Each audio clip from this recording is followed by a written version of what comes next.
Kiva.org is known for aggregating small donations online and turning them into microcredit loans to help entrepreneurs in developing countries.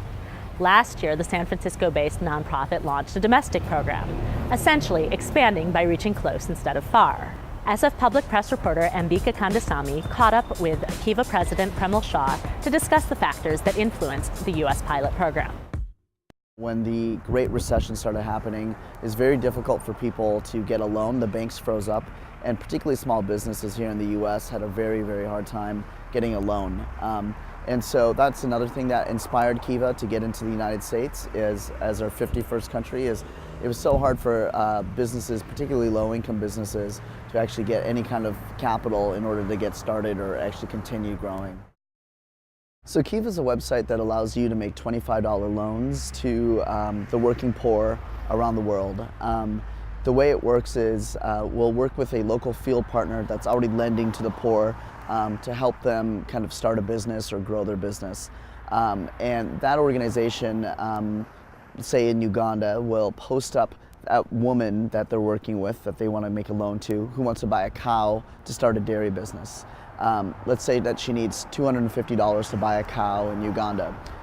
You'll see that profile of her up on the website, as well as kind of her business description, what she wants to buy, how long her repayment term is, and then you can make a loan in $25 increments to help her buy that cow. People like to fund things in their own backyard. We currently work in the Bay Area with Opportunity Fund in San Jose, and they actually service borrowers here in San Francisco. So for example, if you go to Noe Valley, there's a small business located out of there that's been funded through Kiva. And we plan to expand to some other microfinance institutions here in the Bay. Well, Kiva's looking into 3 new areas. One area is student loans, which I think will be pretty exciting, around the world. The second area is green loans. So can we finance, for example, a solar-powered cooker in Tanzania that would burn cleaner than coal?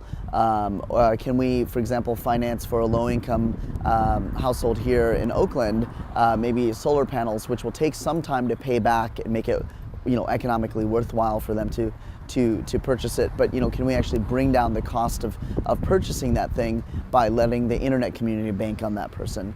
And the third area is water.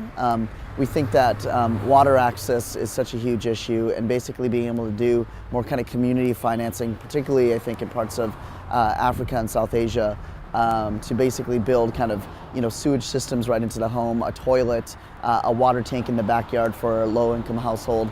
These are kind of other types of loans that we'd like to get into.